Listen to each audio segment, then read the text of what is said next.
afternoon again. It's a fascinating group, this one, after Bunting's win over Derby. Derby at the bottom with nothing to his name, but RJR, Rowby-John, Stephen Bunting and relentless Ryan Joyce have all got a win.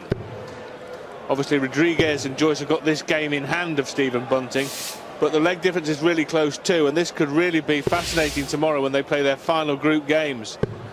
Joyce, as Emma was just saying, had a real gruelling battle against Stephen Bunting. It just went through a throw all the way and he won 5-4. But we were all impressed with Rowby-John's win over Chris Derby, 5-3. And here he'll look to double up. How do you see this one going, Laura? Yeah, I think it's another game that feels like it's going to go all the distance. Both of them in fine form yesterday to get those wins, and I was equally impressed with both of them, but I was with Ryan Joyce in such a high pressure game against Stephen Bunting losing with 106 average to come through that. When he played last year, he actually lost out getting through the round robin stages, losing 5-4. So sometimes those wins, getting those wins at 5-4, that's very impressive. Yeah, it was just really solid match play darts, wasn't it, from Ryan Joyce? You know, it wasn't flash by any manner of means, and Bunting, you know, had a much higher average than him, but that matters not a jot in the final analysis. He was just very solid on his own throw, and if you're playing in a race to 5 and you've got the darts in the odd-numbered legs, that's pretty much the game plan. Here it's going to be different because the young Austrian has the darts in the odd-numbered legs, so he's got the advantage of the throw.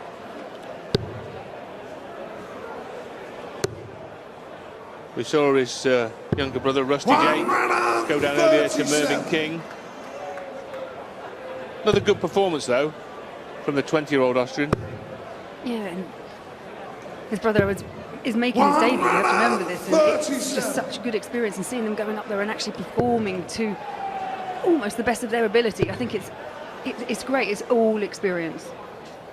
Yeah, and Rowby-John knows about the value of playing in this Grand Slam. You mentioned this in his first game. This is where he burst onto the scene 7 years ago now, in the 2014 running of the Grand Slam at the Wolves Civic, where he beat Adrian Lewis in his first match, when Adrian Lewis was at his absolute pomp, and then lost to Chizzy and Keegan Brown. Brown and Rodriguez emerged onto the scene in the same tournament. It was great stuff. And now we wind the clock forward to 2021, and he's 27 years old. He's not a darting baby anymore. He's grown up a lot, and we saw him in the final of the World Cup with Menchia, come close to beating the Scots, and now really starting to develop as a dartist. 65. Rowby-John, you require 43. The opening leg then. Double 16, double 8. 27. It would have been a stomach setter, and now that opportunity passes to the 36-year-old Geordie. He's gone treble 11 for 32. You'd deem that unorthodox in the modern game, wouldn't you? Deal it Mervyn King-esque. Mervyn King-esque indeed, Laura, yes. But there's nothing wrong with it, is it? You know, to lead 32, but the en vogue finish is 25 for tops, isn't it? But it matters not if you hit it. And Ryan Joyce gets that early break. And that early maxi as well.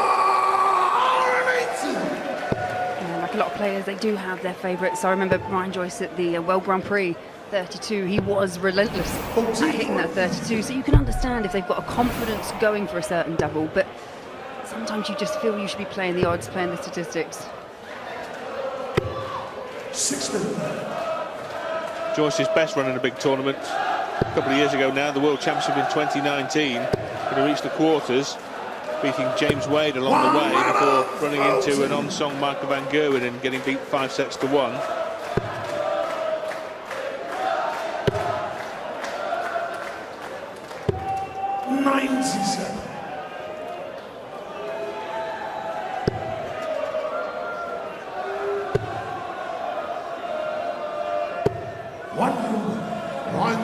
Joyce now 164. Doesn't have to go for it if he did leave the ball.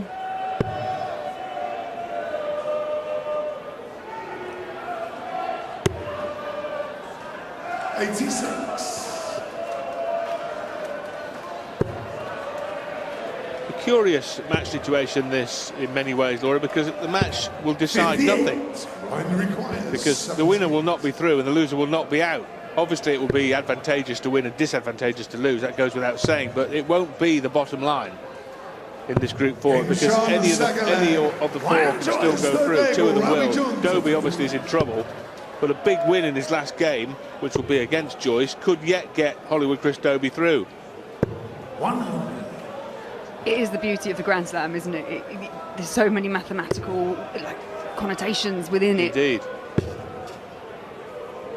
But ultimately, like anything, you want your destiny in your own hands. You want to get those wins. You don't want to be relying on someone else losing 5-0 just so you can sneak in through the it does back add door. a layer, or in fact, in some cases, many layers of complexity. I mean, dart players, like most sportsmen and women, prefer simplicity. Just tell me if I lose, I'm out, and if I win, I go through. That'll do me.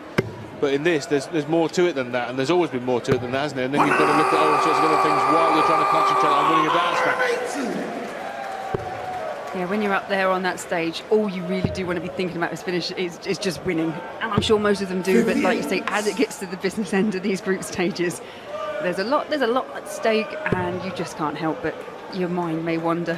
Yeah, I mean, sometimes, and we've seen this happen many, many times, the last round of matches, winning, in inverted commas, becomes just getting 2 or 3 legs in a match.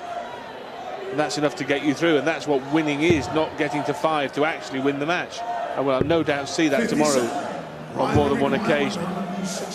Now, will we see a biggie from relentless Ryan Joyce? Not this time.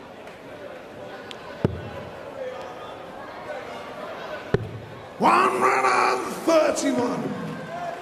But he's in complete command of this darts match now, and 1 dart away from going 3 legs to 0 up. 140. Right, we require 36. So another breaker throw. Game shot, the 3rd leg. Ryan Joyce. Ryan Joyce once again living up to his relentless name. Ryan 3 out of 4 on doubles and 3 legs to 0 up.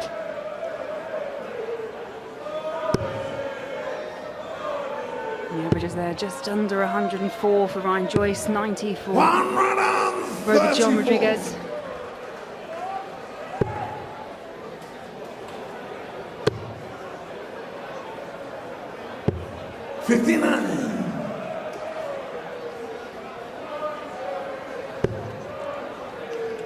I might have to just backtrack on everything I just said, Laura, because I said it would decide nothing. But if Joyce were to win here 5-0 and go to a +6 leg difference, Dobie certainly couldn't. Well, it would put Dobie having to beat him 5-0 to level it up on leg difference. But he'd still be 2 points ahead of Dobie anyway. So, and I don't think Rowby-John and Bunting could both overtake him if he goes with 4 points from 2 games and a +6 leg difference. I'll have a look with my pocket calculator or back of an envelope and a pen later. But he hasn't won 5-0 yet, has he? Although this is for 4-0. Doesn't need to go 18. Went hunting that treble. 56. Yeah, it just makes it so he leaves 32 once again. All Rowby-John can do is just put on some pressure. 100. Ryan required 32. Double 8 for 4-0 now. Game shot. There it is, last start in hand. Ryan Joyce, 5th leg on Last start we Rowby-John. saw Michael Van Gerwen whitewashed Lisa Ashton without affording the multiple women's world champion a single shot at a double, and we're now 1 leg away from a similar scenario here from Joyce. Rodriguez, though, has had 3 shots at double, but it's a similar whitewash scenario.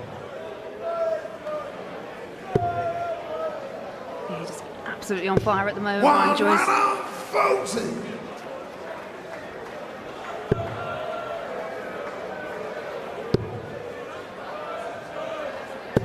140. To be fair here, Rowby-John hasn't actually done a great deal wrong. It's just Ryan Joyce is absolutely pummeling that treble 20. Yeah, 3-dot average of nearly 105, 2 maximums, 4 out of 7 on the double. You know, I said that his first performance against Stephen Bunting wasn't really flash. This is top class. This is pretty flashy stuff. And it's going to get him a big win here, barring something miraculous.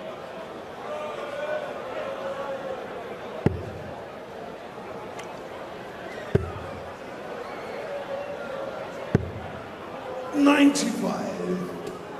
Yeah, good ball management, trying to set up a finish there, just couldn't quite get that second treble. 19. 58.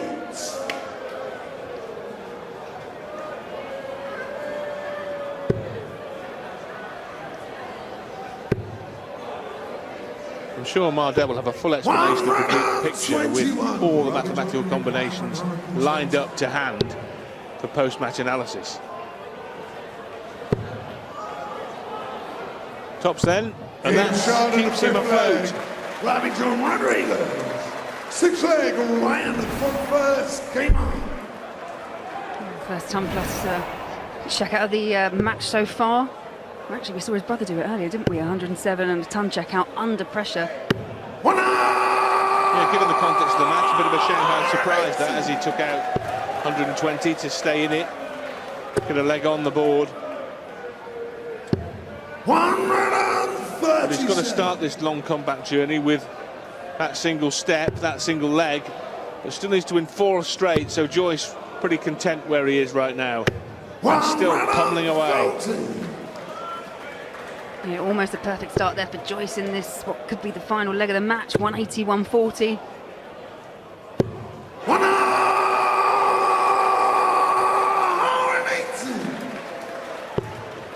Well-timed 180 there from Rodriguez. First one for him for the match. 105. Well, that leaves a possible 11-dart match-clinching leg for Ryan Joyce.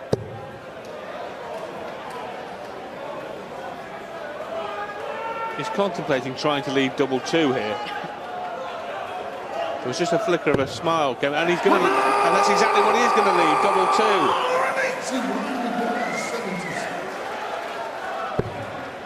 That leaves double 8. Game, shot. And all the fireworks there for Rodriguez.